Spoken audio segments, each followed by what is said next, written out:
Good morning.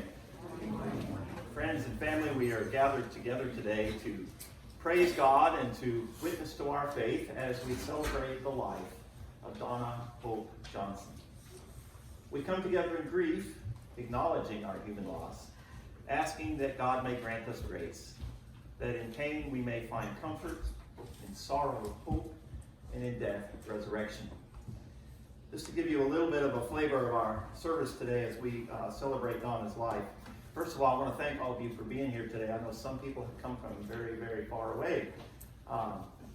In fact, someone who was trying to come from very far away, Mark Beaumont, was trying to come from Cambodia, but the current global health crisis has interfered with that. So he was going to share some remembrances of Donna, and he actually sent them ahead.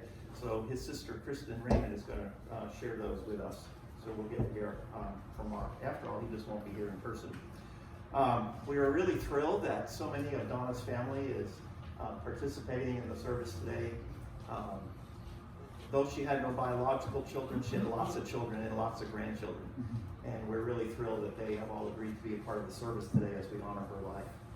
Following the service, we'd like to invite you down into the basement for a reception. We'd love to meet those of you that knew Donna as friend and church member, and in family. We would just love to gather together with you after the service.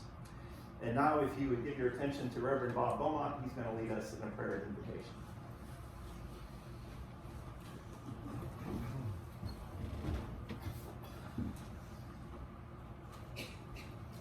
Let us pray.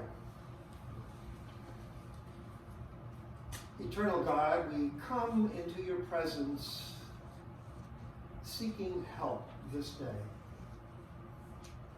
When we lose someone we love, it is a difficult time. And so we need your support as we lean into your love and your grace and your mercy. Be with each person here this day as they have come to remember, as we have come to celebrate a life well lived. Abide among us. In your name, through Christ our Lord, we pray. Amen. Friends, if you would find the hymn book that's somewhere near where you're sitting and turn it to page 260. And we're going to stand and sing verses 1, 2, and 4 of the Old Rugged Cross, number 260. Far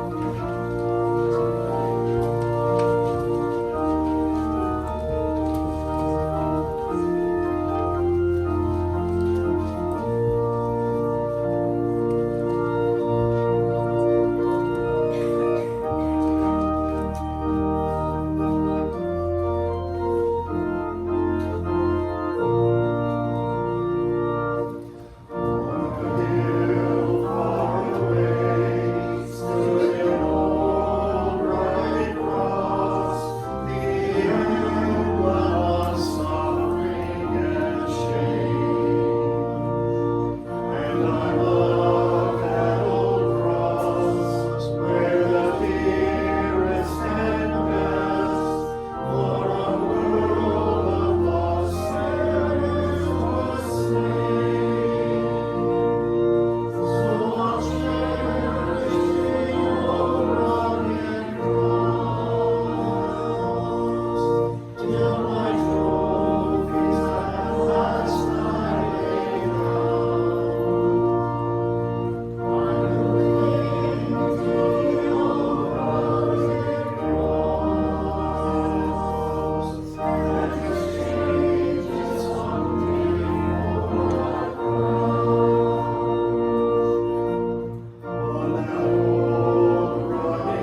scriptures in times such as this for comfort, and one of the places most often turned to is the 23rd Psalm.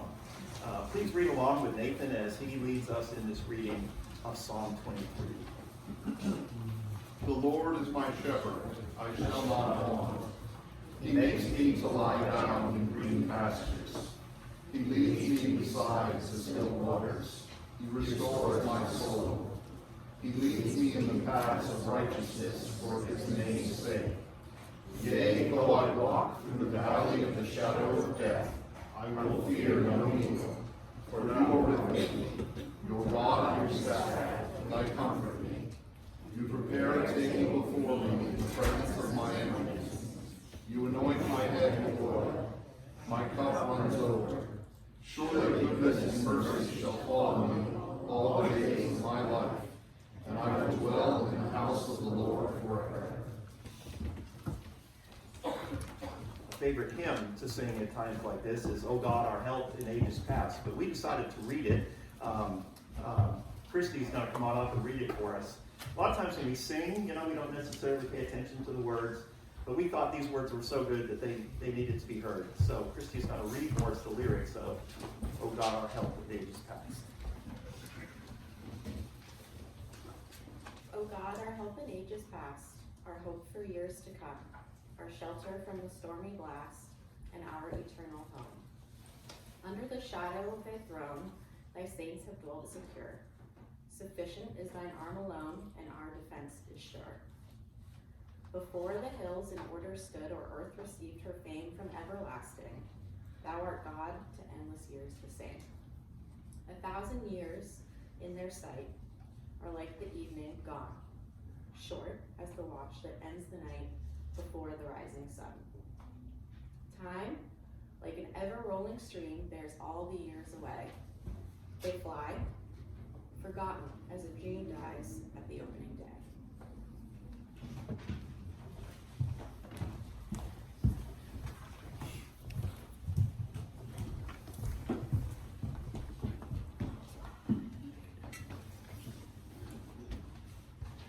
Josh came up with me from Lowe'sport in case I lose it. Auntie Donna was Auntie Donna to everyone that I know. High school friends of mine still refer to her as such.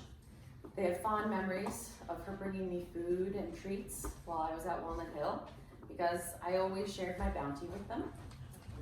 Despite being a woman with children of my own, she will always remain Auntie Donna to me.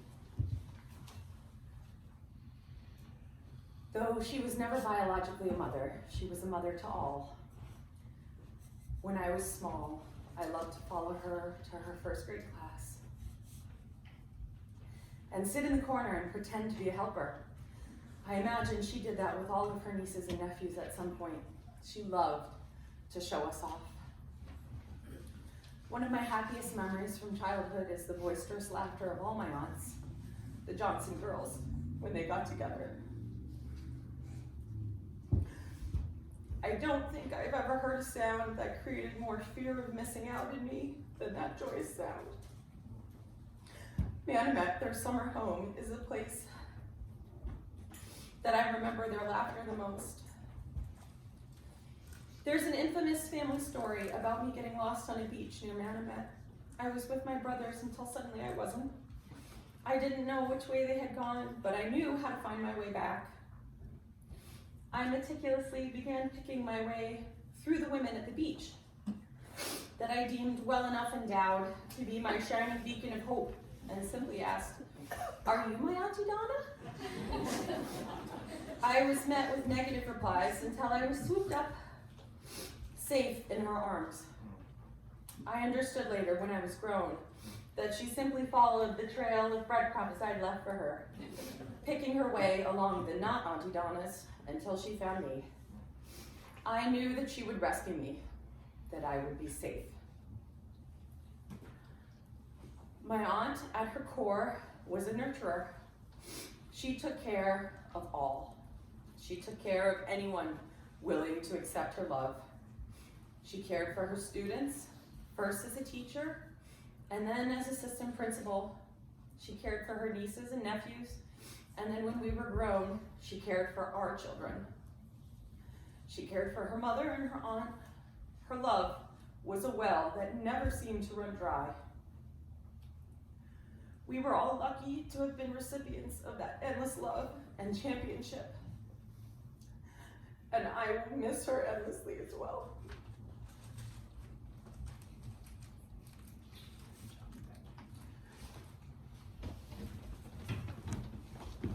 Thank you, Rebecca. Chris, go ahead and start making your way up. Just want to remind everybody that Mark Omand is the one who was going to try to be here from Cambodia. But in the amazing world of technology we live in, he was able to send over some remarks, and his sister, Kristen, is going to share some of those with us now.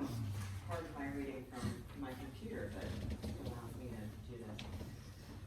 Let me say how sorry I am to be unable to make the trip. I wanted to celebrate Donna's life with you all, and I really longed for the opportunity to enjoy some precious quality time with the greater Johnson family and Donna's many friends, most of whom I know and love as much as she did. Everyone, please take a moment of your day today to curse and shake a fist at the coronavirus.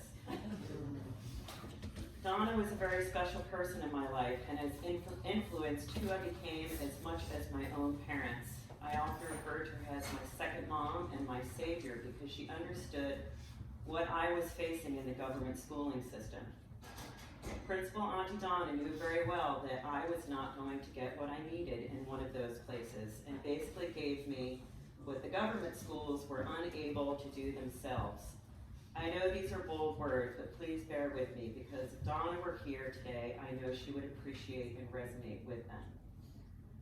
One of the last conversations Donna and I had was just a couple of months ago in Manamet. We talked about the possible abolition of the U.S. Department of Education, and we were both hopeful that it would actually happen. Let that sink in because Donna was a dedicated educator in the Massachusetts public schooling system. She never gave up on the system despite her concerns and growing disillusionment. Donna came from an era before there was a U.S. Department of Education, and she lived and worked through this transition from the very localized way of public schooling into a much more centralized and federal system. Donna did a lot to address her growing concerns and frustrations for what American government schooling had become, and she remained the same dedicated teacher and principal until her retirement and beyond. Donna was an engaged participant in American democracy far beyond the act of voting. She worked for the children and their families in the public schools as well as in the political arena. Donna's effort in the political realm attempting to change public schooling for the better is a big part of her legacy. Donna was very proud of what she was able to accomplish, helping to form the Republican Educators of Massachusetts, and she was very proud to have been invited to represent Massachusetts as a delegate to the Republican Convention where George Bush was nominated to run for the presidency. We all know Donna's involvement in the Republican Party and her never-ending devotion to public education. With that said, let me go a bit further because this part of Donna's life is a beautiful part of her story, and I know this story well because it has shaped me as much as Ruth, Bob, John, and Kristen have. While reflecting on Donna's life, trying to find the right literary genetic code from which to create this remembrance, I realized how much of who Donna was became the foundation for who I am today. We are both passionate educators and aficionados of political theater. Before I go on, please let me insert one slight tangential statement here that says a lot about who Auntie Donna was. Despite that schooling and politics were important to her, it was family that was the center of her life. Donna always chose love and family over political disposition, ideology, or party. When we would come together as a family, she would often ask me quietly off to the side to please not bring up politics because she knew the divide and conquer wrought from the left-right political paradigm had wormed its way into America and had created a rift so deep it had reached all the way down to the familial level. Letting politics come between the family was never going to happen on her watch. Family was more important than any ridiculous political deathmatch at the dinner table, because from Aunt Donna's point of view, loving, enjoying, and taking care of each other transcended all else. This is what Auntie Donna was all about. I was a lucky child to have Donna support and liberate me from the counterproductivity and teaching disabilities of the American government schooling system. It was unfortunate and hindering for me to have wound up in the government schooling system during the late 20th century. This way of teaching and learning was not a good fit for me. When I started school in Pittman, New Jersey, public education was still in what I frequently call the dark ages of special education. I won't go into detail, but during these years, I felt more like an inmate locked away in a prison full of mean people who forgot how to have fun and enjoy life. But lucky for me, I had Auntie Donna and summers on the Cape to look forward to, like a dog looks forward to a walk in the woods and to be let off its leash. As I think back on my time with Auntie Donna, I can see how she created a learning path just for me that went far beyond the basics of academia and transcended a sterile and discombobulated subject-based approach to life and learning. She created a transdisciplinary whole life curriculum just for me, and she used my passions and talents to help me grow, learn, and thrive. My happiness as a child was centered on my life and learning with Auntie Donna on the Cape. Donna was at this time, fully in the 70s and 80s, fully engaged in her career as a professional educator. She was discovering what we now call progressive education, or 21st century teaching and learning. Personalized, whole child, interest-based, student-centered, constructivist, inquiry-driven, whole brain, etc. She was way ahead of the game. And it was her proactive engagement of learning theory, child psychology, curriculum and instruction, and cutting-edge educational research that gave her the visionary perspective she needed to successfully build a model of teaching and learning that worked for me. It was her research, attendance of educational workshops, working life as a first grade teacher, and passion for addressing the problems of the 20th century factory school paradigm that provided her with the knowledge, skill, and deep understanding which enabled her to be my greatest teacher in life. It gave me something to live for as I toiled away in the government schooling clink. We all know what it's like to take a dog for a walk, especially when it's been cooped up for a long period of time without the freedom to run, sniff, dig, play, and romp with the unadulterated jubilation it so needed. We have all seen the vacant eyes of wild animals locked away in zoos and know we'd feel the same if that were us. We all know what it's like to walk deep in the woods, along a beach, or to a place where we are able to unclip the leash from the collar around the dog's neck.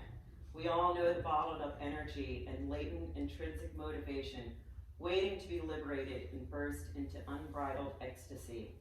As soon as the dog has been released from the leash, it explodes in such a state of bliss, tearing its paws deep into the earth as it rips around, running, jumping, rolling, sniffing, and wagging its tail with a readable grin spread right across its snout, like a beacon of truth, while its soul nearly explodes out of its body as it blazes into wild abandon, running free, doing what I was born to do.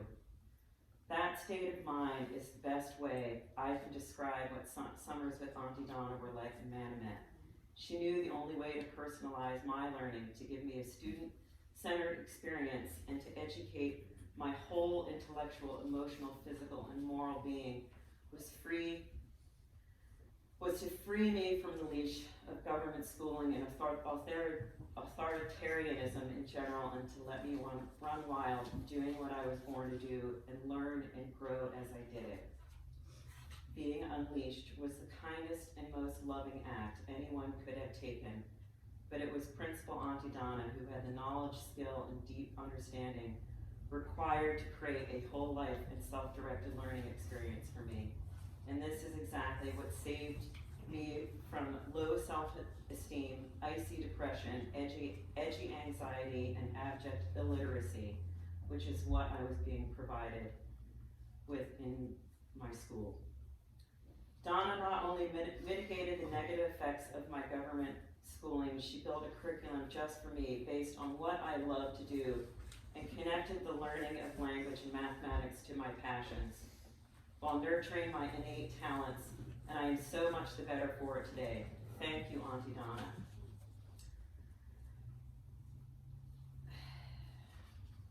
My happiest childhood moments were centered around Auntie Donna, Gramps, Nana, Carla and Richie, and eventually the Garrison family. Gail and eventually Remy and the Brown family, the Beaumont family, and the times we shared in Waltham, Manomet, and Woodstock, as well as the many trips we made to museums, historical sites, botanical gardens, Disney World, Wisconsin, Mount Katahdin, as well as the many fun activities we enjoyed, such as marching in the 1976 Bicentennial Parade, celebrating birthdays, sailing, fishing, lobstering, playing games, going for ice cream, and gazing into tidal pools as we walked to Manomet Point. Donna Johnson was not just an aunt. She was a second mother to all of her nieces, nephews, grandnieces, and grandnephews. She was a selfless individual, a loving sister, a dedicated daughter, and a friend to all in her community. Donna and my mother Ruth had an especially close bond.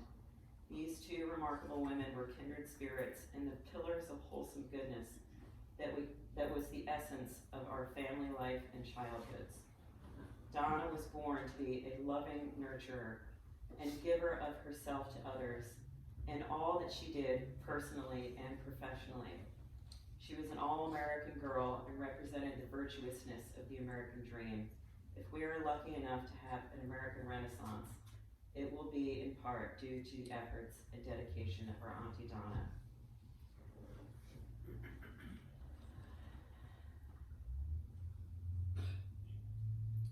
This is very long. I'm just going to end now. Clearly, Mark loved Donna so much and attributed so much of who he is now to what she was able to do for him. And while you can hear that we don't always agree on everything, this, body of text just says so much about the kind of person that she was to all of her nieces and nephews. And I really wish that he could be here today. But I'm glad that I could share his words with you.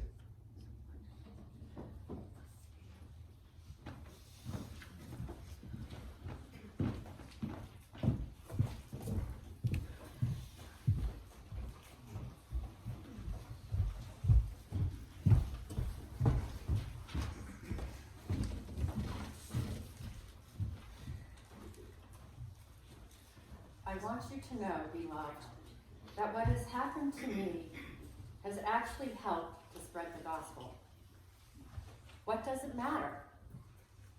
Just this, that Christ is proclaimed in every way, whether out of false motives or true, and in that I rejoice.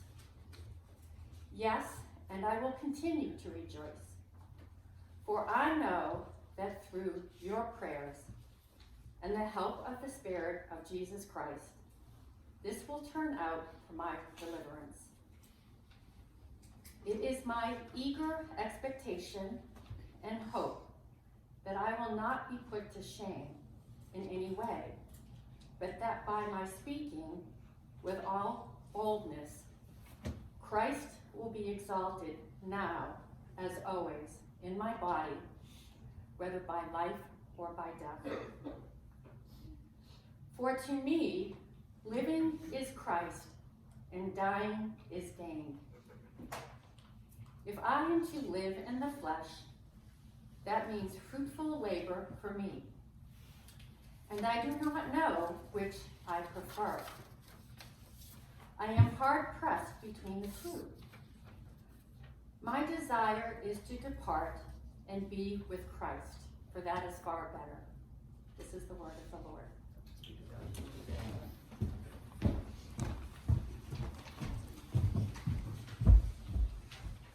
Well, on behalf of Donna's family, I want to thank all of you for coming here today. As I said, I know some people have come from very long distances to be here. We didn't really know how many people to expect, how many bulletins to make, and apparently we ran out.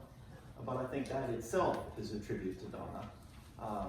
And I know that she knows, in some way, that she knows that the church is full today as we've gathered for remembering and celebrating her life. Some of you know me, family knows me, but for those of you that don't, my name is Bob Johnson. I'm a Methodist pastor from Houston, Texas.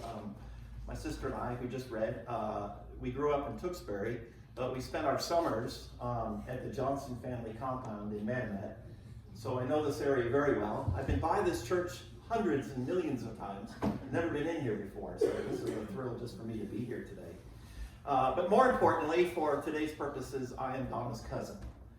And for many years, I was her only boy cousin on the Johnson side of the family, with Donna and 3 other girl cousins.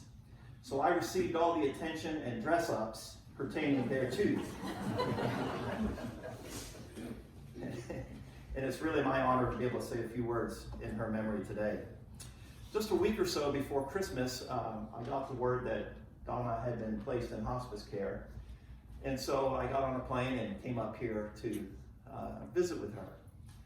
And it happened, the day I got here, it happened to be the day of Carla's birthday. And so we went out to celebrate her birthday. We went to East Bay Grill, and Donna was with us. And she didn't eat a whole lot, but she had a good time, and she was fully engaged in the conversation that we had. And the next day, I went to her place, and it was very important to her to share with me some old family photographs that she had received digitally from another cousin. You see, for many years, I was the sole Johnson male heir to carry on the Johnson name. And as long as I've had a memory, I've known that my job was to produce another male heir. Which I did. His name is Eric. And this past Monday, Eric did his duty and produced a male heir named Abram Martin Johnson, born Monday, 7 pounds, 14 ounces. And because family is so important to Donna, you've heard that as a theme over and over, she wanted to take a day of her few remaining days in life to spend with me going over those photographs so that I would know who the people of the pictures were, how they were related to us, and a little bit of their story. So that, she was very clear about this, that I could pass that knowledge on to Eric, and he could then pass it on to his son. And of course, to pass it on to anyone who has the least bit of interest in the Johnson family history. I've tried to convince my daughters that they really want to sit down with me and look at the pictures, but so far I've been unsuccessful. But in this way, I think Donna, it was so important to her because this was a way that family could outlast her days here on earth. Now this probably comes as no surprise to anyone that knew her. You've already heard it. Donna prioritized family. As we've said over and over, she had no biological children of her own, but she had hundreds of children and grandchildren. They were so important to her. And we're so thrilled that so many of them are participating in this service today. Some of you may know that what I am doing now and what Bob is going to do in a few minutes is called a eulogy. What you may not know is that the word eulogy comes from a Greek word, the language of the New Testament, eulogio. And eulogio means blessing. A eulogy is words of blessing. Well, blessing for who? Well, not blessing for the deceased, but blessing for the living. Funerals are for the living. And one of the ways that I think that a eulogy can bless us is that we might hear something that we can take home with us. Something that we can learn from the life of the one being honored that can help us live our lives more richly. And as I share what I hope will be a word of blessing, I think that all of us, no matter where we are in life, no matter where we are in our faith commitments, we can receive a word of blessing from Donna's life today. Now, I don't mean to say, this is a problem at funerals. I don't mean to say that she was perfect. No one is.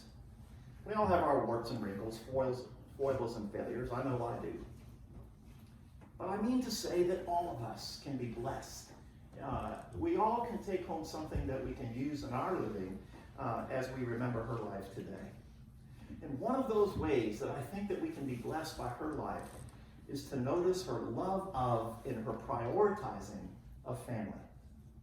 Whether at the family camp in Menomet, or the remodeled schoolhouse in Maine, whether it was caring for her aging aunt in Florida, or her mother here, or sharing old family photos with her cousin, Donna sought to build a sense of family.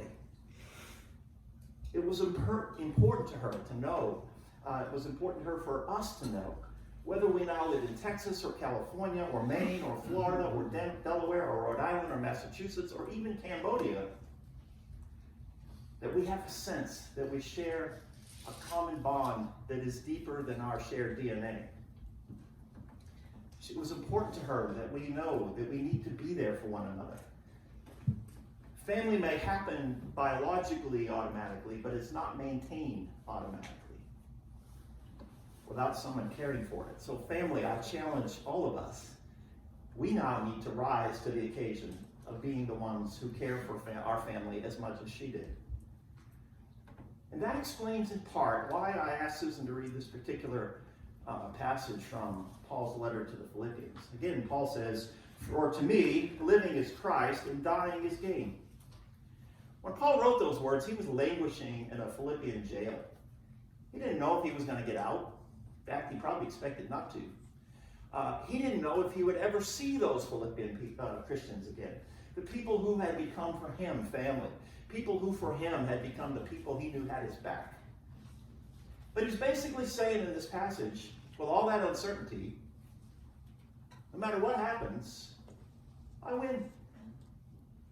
If I die, I get to be with Christ. I win. If I get released, I get to be with you. I win. And I got the sense that this is the spirit that motivated Donna's last days. She didn't fear death. She didn't want it, but she didn't fear it either. She talked openly. I've never talked to somebody so openly about their dying. You know, when you're with a dying person, you don't know, how much you're kind of walking on eggshells, and she just put it right out there. She matter-of-factly made her financial and funeral arrangements. She helped Kristen to write her obituary, or proved it. You're going to hear from Christopher, Clara, and Ruby sing Sailing in just a moment. And she picked that song. Poor Clara never heard it before because it's from the 80s. But Donna wanted that song, both because she wanted them to sing it and because of her love for the water and sailing and so forth. She asked Bob and I to officiate it. I mean, she had all the arrangements worked out. She spent time making final visits with her number one priority, family. You heard Mark's comments that he and his family got to fly over here back in November. You can still do that. And got to spend time with his Auntie Donna. We have a lot of family members now who are on the other side of that curtain, that thin curtain of life and death. And I think she was ready. She was ready to meet with those members of the family. And so she felt like Paul, living or dying, she could win either way. I want to close by sharing a quick observation about the 23rd Psalm that Nathan read for us a few minutes ago. And in honor of Donna being a teacher, I'm going to do this from the standpoint of grammar. Doesn't that sound exciting, Remy? Now stick with me, okay? Don't let me lose you there. The Lord is my shepherd, I shall not want. He makes me lie down in green pastures. He leads me beside the still waters. He restoreth my soul. He leads me in the right path for his name's sake. Now, we were taught growing up in school, grammar school, by people like Donna, teachers like Donna, that when you're talking about somebody who is not physically present with you in the room, you use a third person pronoun. He or she, even sometimes it if it's not a person. She said, or he ate. It would be quite rude to speak in the third person about somebody who is present with you, so standing right in front of you. So here's the psalmist speaking about God in the third person. He leadeth me beside the still waters. He restoreth my soul. Now, I don't think he's being rude, but I think it's kind of a perspective that, when you're rushing around in the hustle and bustle of life, you believe in God, God's there, but maybe God's not quite present, really present. But now watch what happens. After the psalmist describes the walk through the valley of the shadow of death, listen to the pronouns. Even though I walk through the darkest valley, I fear no evil, for you are with me. Your rod and your staff, they comfort me. You prepare a table before me in the presence of my enemies. You anoint my head with oil. You see what happened? You see the shift? Remy, did you see it? The grammar? Shift from third-person pronouns to second-person pronouns. And second-person pronouns are what we use when we're talking to somebody who's with us. Somebody right in front of us. And what caused the change? It was the change of the walk through the valley of the shadow of death. When we experience that walk, it changes our perspective on where God is. God is not just out there somewhere. God is now behind, beside, before, and with us. And I believe this is the reality Donna experienced in her last days as she went through the valley. As her family and her friends and caretakers, we went into the valley as far as we could go with her. But there came a point when we could go no further. Not yet, anyway. But she did not go alone. And she was met there with the God who was very present. And she walked through the valley, emerged on the other side, now in the presence of God, in the presence of all of her family who had gone on the other side of that curtain. And that makes her a winner, no matter what.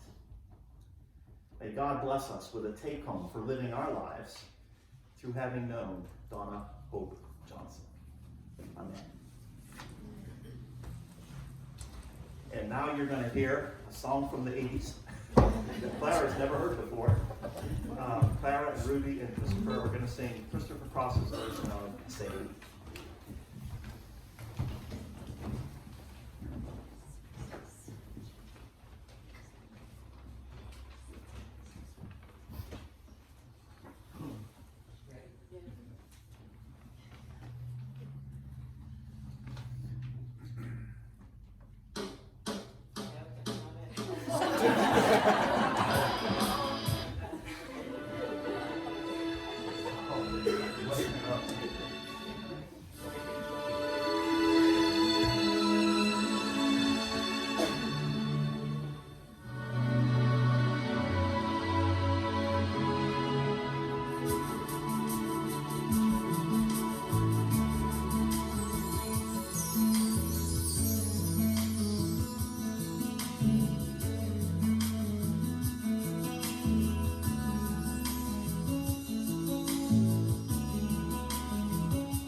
you believe me?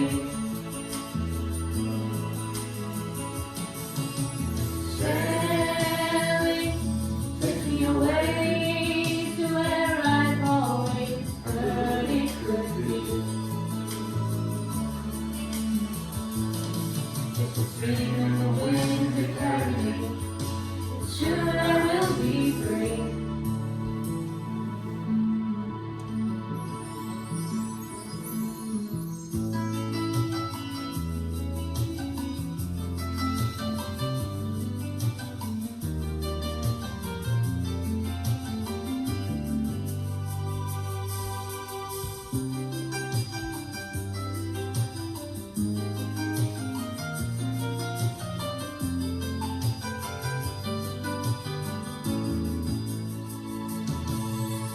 Not far back to Saturday, at least it's not for me. And if the wind is right, you can sail away and find serenity. Holding canvas can do miracles. Just you wait and see. Won't you believe me?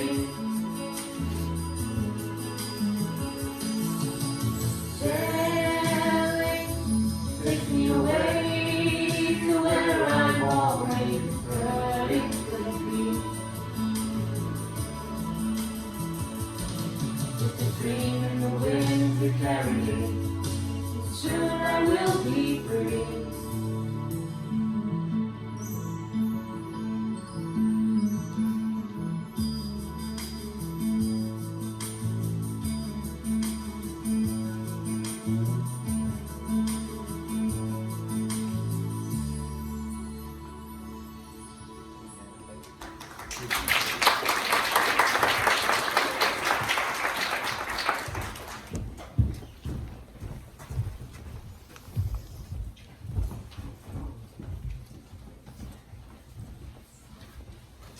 Hi everyone, I am John Beaumont, one of Donna's nephews, and I'm going to do the reading We Remember Her, and follow along with me and read along the whole part.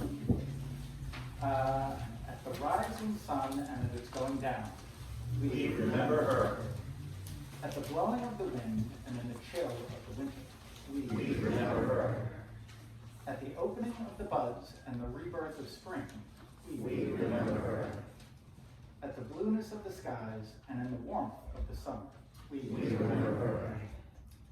At the rustling of the leaves and in the beauty of the autumn, We remember her. At the beginning of the year and when it ends, We remember her. As long as we live, she will live too. For she is now a part of us. We We remember her. remember her. When we are weary and in need of strength, We remember her. When we are lost and sick at heart, we We remember her. When we have decisions that are difficult to make, we We remember her. When we have joys we crave to share, We remember her. when we have achievements that are based on hers, we We remember her. For as long as we live, she will live too, for she is now a part of us. We remember her.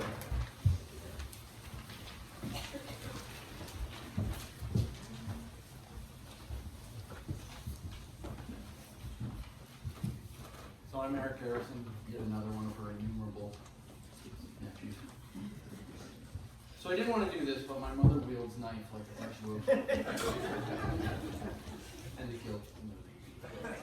So if you're bored, well, you can blame me because I could have told you.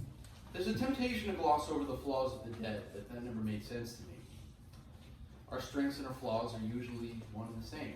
And Donna wasn't any different.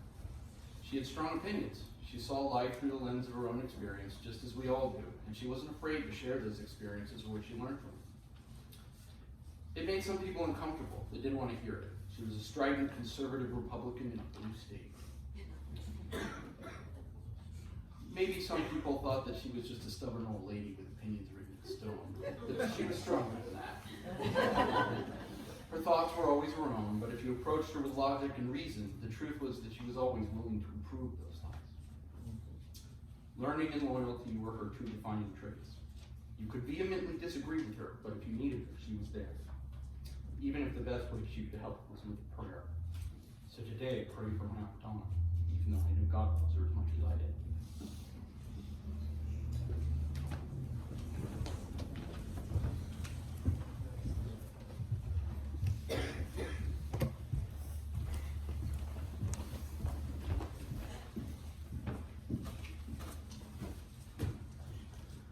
Finally, brothers and sisters, whatever is true, whatever is noble, whatever is right, whatever is pure, whatever is lovely, whatever is admirable, if anything is excellent or praiseworthy, think about such things.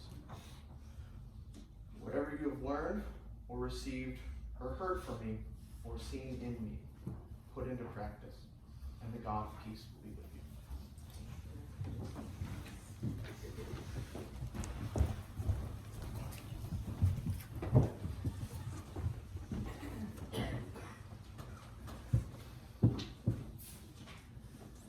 Now it's time to hear from the other Reverend Bob.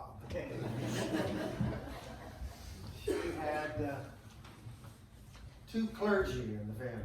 I am a brother-in-law to Donna. I was married to my late wife, Ruth. They were 2 years apart, Donna and Ruth. Soul sisters, shared a bedroom for nearly 2 decades. Probably very different in many ways. One went by the book and the other one was a troublemaker. I'll let you figure out who was who.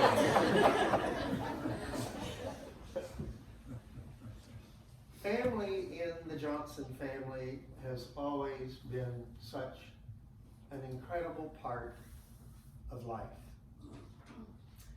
It's been said many times already today, and I'm going to say a little more about it, because it was such a part of who Donna was.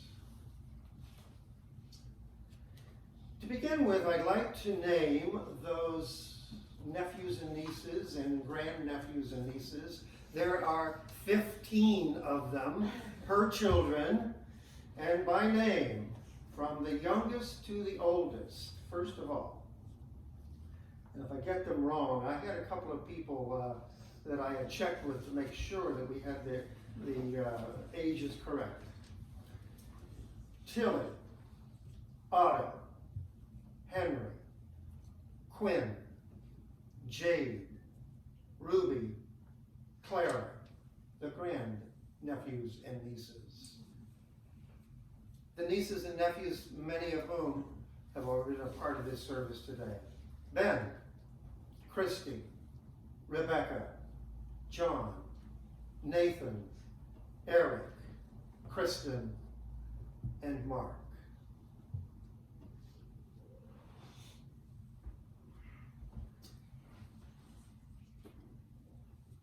I also would like to share a few things about Donna's faith journey. It was a sure and steady experience for her into adulthood. She clung to her faith through some very difficult times in life.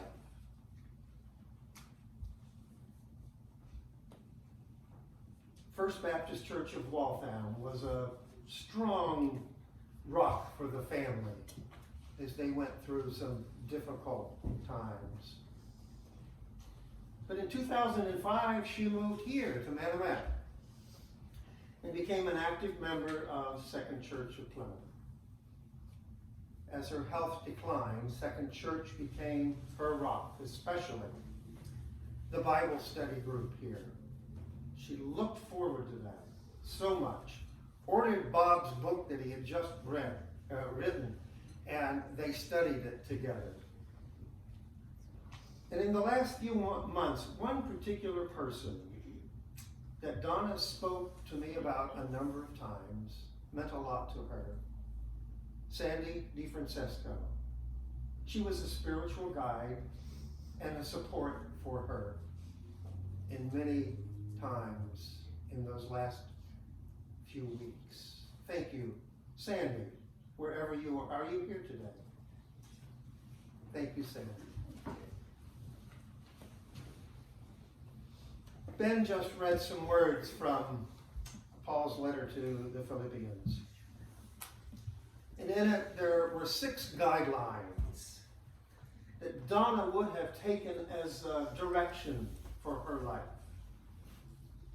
In these 6 words, Paul summarizes what our human conduct should be in life. And listen to them again. And think of Donna as I read each of those characteristics. True, noble, right, pure, lovely, admirable. 6 banners, if you were, raised high in the rafters of an arena that you looked up to and said, this is how I am going to conduct my life. Think about these things, says Paul in that passage.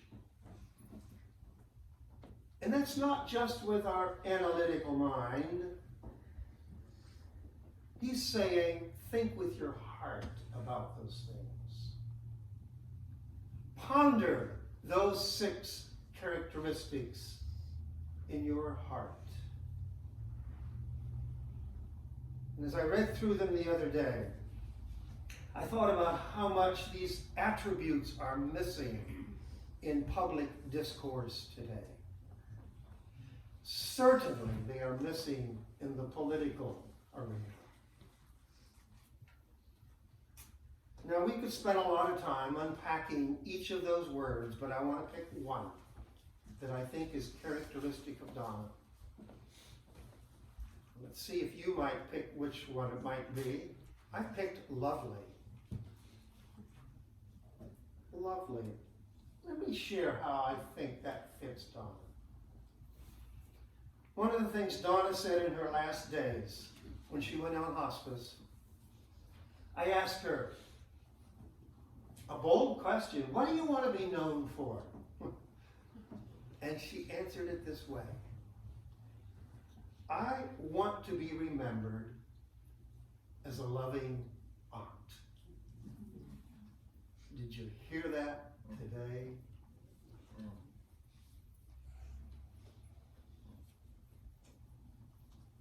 A loving aunt. She had those nephews and nieces to love and cherish. And like a mother hen who would spread out her wings, she spread them out far and gathered them all into her. When you would call Donna and talk to her, before anything else, she would give me a rundown on all 15 of the nephews and nieces. And then when she was done, now what did you call for?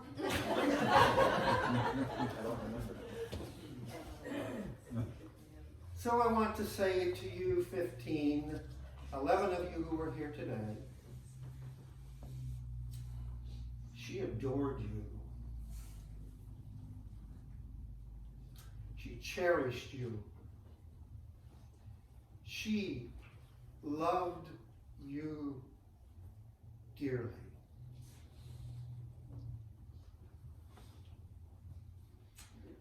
That is lovely, isn't it? Donna, you modeled lovely. When Donna was dying, I was reading a book. No relation to her or anything. It was called The Rent Collector, written by Cameron Wright. In it is a heart-touching story of hope and healing and love that is set in, of all places, a dump where a bunch of trash pickers lived. I commend it to you for your reading. In it was a piece of literature children's poem written by Joni Boehner, a book that was never published. And after I read this poem in that book, I said, I need to read that poem today. Bear with me. Love forever.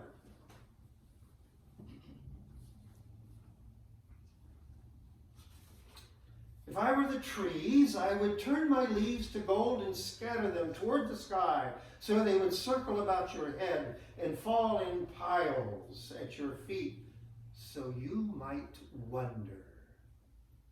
If I were the mountains, I would crumble down and lift you up so that you could see all of my secret places, where the rivers flow and the animals run wild, so that you might know freedom.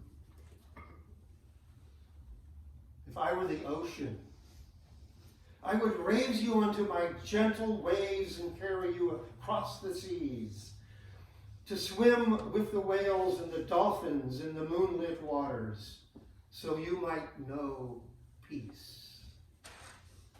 If I were the stars, I would sparkle like never before and fall from the sky as gentle rain, so that you would always look toward heaven and know that you can reach the stars.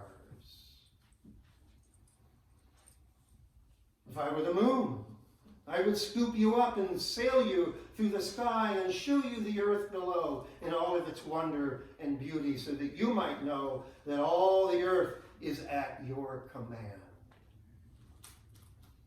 If I were the sun, I would warm and glow like never before and light the sky with orange and pink, so you would gaze upward and always know the glory of heaven.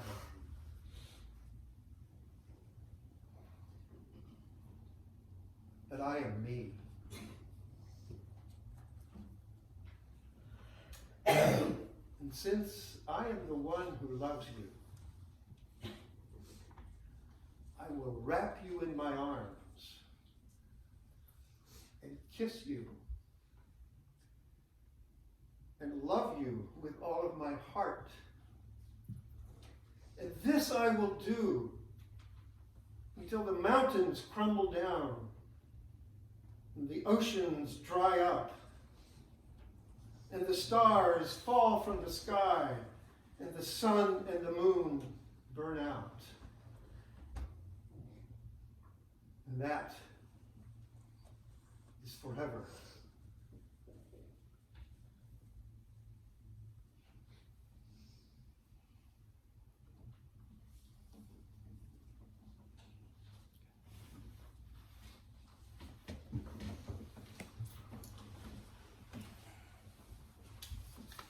Let's join together in prayer.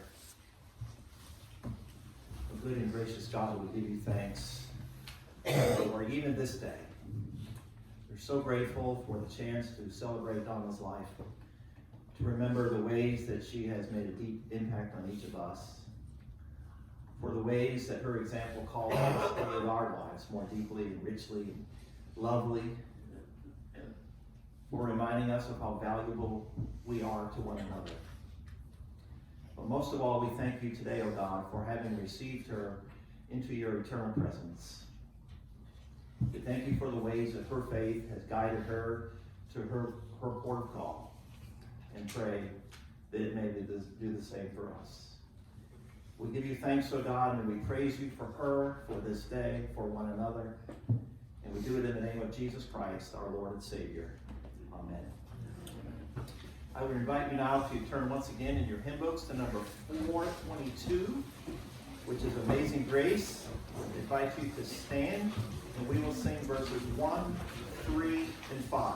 Again, that's 422. Amazing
invite you to a time of fellowship after this service, which will be downstairs, access from right through these doors here.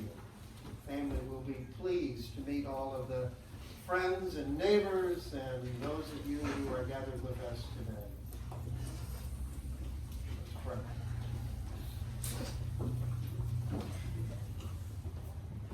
The Lord bless you and keep you. The Lord make his face to shine upon you. The Lord lift up his countenance upon you and give you peace now and forevermore.